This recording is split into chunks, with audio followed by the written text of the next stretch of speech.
5 signs of a toxic family. Look, no family is perfect. I'm not going to trash talk anybody here. We're all human, which means we're perfectly imperfect. And when you have a bunch of humans together, they're not going to be perfect either. But some families are simply better than others at getting along, at having healthy boundaries, at being kind to each other, at being what a family should be, which is supportive. I spent many years pursuing toxic siblings because I thought that maybe I was at fault for the fact that they are so mean and cruel and never happy. Well, I was wrong. I learned the 5 signs of a toxic family. I also learned how to overcome and detox from them. And I'm going to give you that information today. First, I want you to check and see, are you a subscriber here? If not, please hit that subscribe button. There's a little bell as well. That'll just give you notifications when you're here, when we've dropped a new video like this. And if you're having fun so far, give me a thumbs up so I know that you're here, I know that you're watching, and so that you tell me that you like this topic so that we can do more things like this. I'll be right back for those 5 signs of a toxic family and what you can do about it. GILD Coaching. More success, less stress. Everybody has an interesting family story. They're all different. There are happy parts in all of them. There's unhappy parts in all of them. So we're not going to trash anybody's family, even mine. But I'll just be really honest, because that's kind of what I do. It's kind of my brand, honesty and authenticity. I grew up in a really toxic family. Now, from the outside, it looked just fine. Mom, dad, never divorced. They were together the whole time. I was the youngest of 4 girls. And each of us is successful in our own rights. From the outside, our family looked picture perfect, like a greeting card family. On the inside, there was screaming, yelling, there were accusations, a lot of criticism. There were a lot of things going on in there that were emotionally abusive. And I didn't even realize that I grew up in a toxic, emotionally abusive environment until I was an adult. And I had a moment to get out of it and look around and see, whoa, this isn't normal.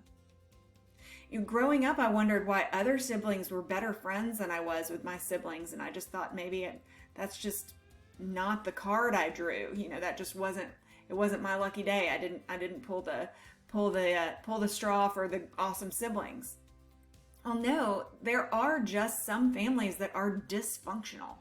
All families function and many dysfunction. So I'm about to give you these 5 signs that you are in a toxic family, and not just that, but what you can do with it. Because once I realized I was in a toxic family, that's great. Okay, I realize what I have, but what do I do next? Because by the point that you realize that they're toxic, sometimes you have no idea how to put anything healing into action. Okay, so if you have, I always say grab a pen. It's my favorite tool, pen and paper, to take notes. And if you don't have something to take notes with, just use the comment section of this video. And then you can come back anytime. Your notes are going to be there. You can't lose them. All right, so the first sign of a toxic family is that people are very critical of each other. They express criticism very openly. Now, some people say, well, if I don't like it, I'm going to say it. Okay, that's also a sign of bad boundaries. If someone just feels as though he or she has the right to just say whatever's on their mind at any given moment, regardless of the feelings or mental health of others, that is a toxic person. So toxic families are made up of people with different toxic patterns. And so you need to know that. So you can recognize these toxic patterns in these other people. Now, what to do with this? You can position yourself mentally to not absorb the criticism. It is not your job to fix this dysfunction in the other person, and that's the hard part. So for those family members that are critical, it's not your job to point it out to them, to discuss it with them, to tell them to stop. It is only your job to decide what you will or will not absorb. That's hard because we want to fix it for these people because we do love them, even though sometimes they might be jerks, right? Okay, so you cannot fix it for them. But what you can do is ask yourself one very important question that I think all of us should teach every brand new human. When someone's a baby, the first thing that they should learn is to ask this question. Is this my truth? If someone tells you anything derogatory about yourself or criticizes something that you've done, instead of saying, oh, I am so terrible about that, or, oh, I have gained all this weight, or I have done this, or I made this mistake, instead of taking it and putting it on like a sweater, grab it, look at it, and say, is this mine? No, I don't think that's mine. And then that way you'll be able to allow the criticism to flow past you. You don't have to duck it. You don't have to roll. You can just allow it to flow past with that one expert question. Is this my truth? The number 2 sign that you are in a completely toxic family is being compared to each other. My mother did it all the time, and I love my mother, God rest her soul, but this was a big mistake that she made. My other sisters, my 3 older sisters, had lots of talents in different areas, and I don't share all those talents. So when I was not able to do something that came easily to them, I was compared. Oh, well, Kristen can do this. Why can't you? Well, Rebecca has this talent. Why can't you do it? Well, Kate knows how to do this. Why can't you do it? Because I'm a different person. I'm Jane. I'm a unique person, and I can't be compared to anybody else because I'm me. I'm not you, and I'm definitely not them. And I'm glad that I'm not. But comparing one person to another, one experience to another is just wrong. Don't compare. And if your family does this comparison, it is toxic. You can use that same master question, is this my truth? To help not put on the truth of the comparison. Okay? That's something very, very important to remember. Number 3, and this is true for anybody, not just families. Anyone who uses the silent treatment is a toxic person. So if your family utilizes that as a tool to get someone to change their mind or do something different or try something another way, then it is absolutely wrong. The silent treatment is actually a form of emotional abuse. It's just like punching somebody in the face, but doing it to their heart and soul. The silent treatment is always wrong. It's a form of emotional manipulation, and it is just horrific. It doesn't do good things to the person being silent, and it definitely doesn't do good things to the person on the receiving end of the silence. So, where's the middle ground? If someone is inappropriate, if someone is very critical, if someone is comparing, you can choose to not respond as a boundary. Do you see how that's different from the silent treatment? The silent treatment is, I'm going to act like you're not here. You're invisible. You are water vapor. You don't even exist in my life. Like if you talk to me, I'm just going to walk the other way. Being silent when it's respecting your boundaries is totally different. There's a gentle energy with that one. There is not a gentle energy with the real silent treatment. So there's the big difference there. So what do you do if somebody is giving you the silent treatment? You have to let it go. You have to understand that that person has his or her own problems and they are not yours to fix.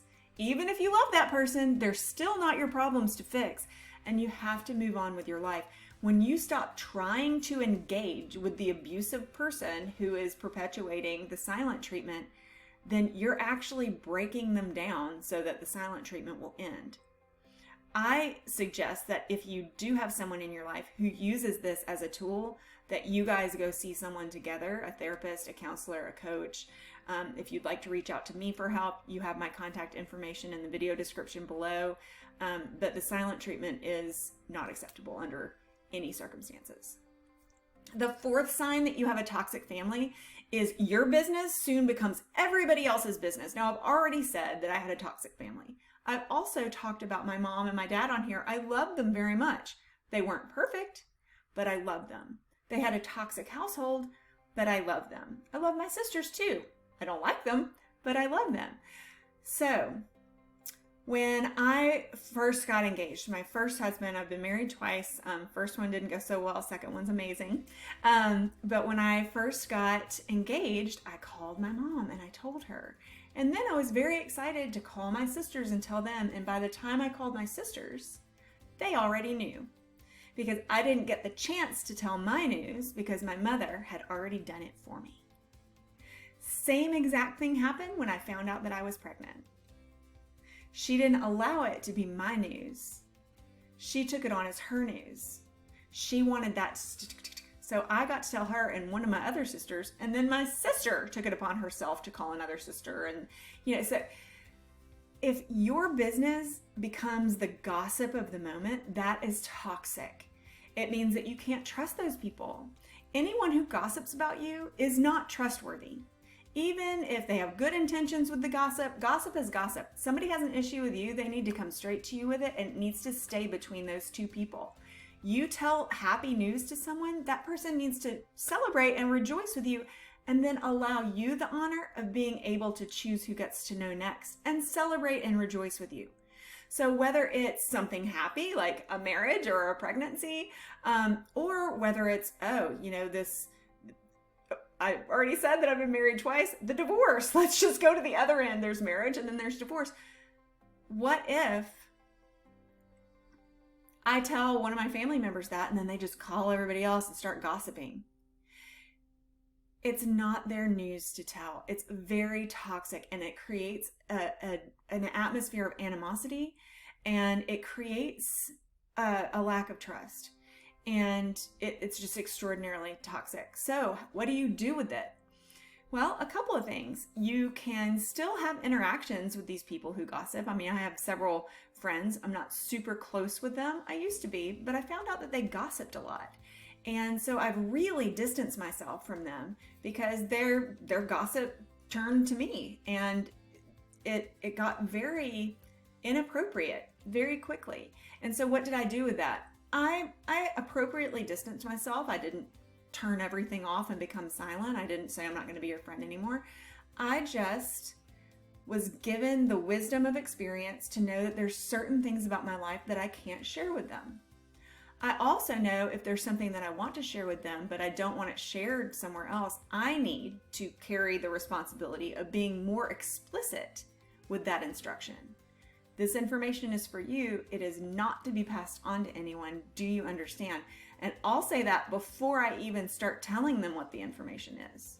And I have actually had one friend say, I am not good at keeping secrets. You better not tell me. Hey, I appreciate that. That is healthy. That's not toxic at all.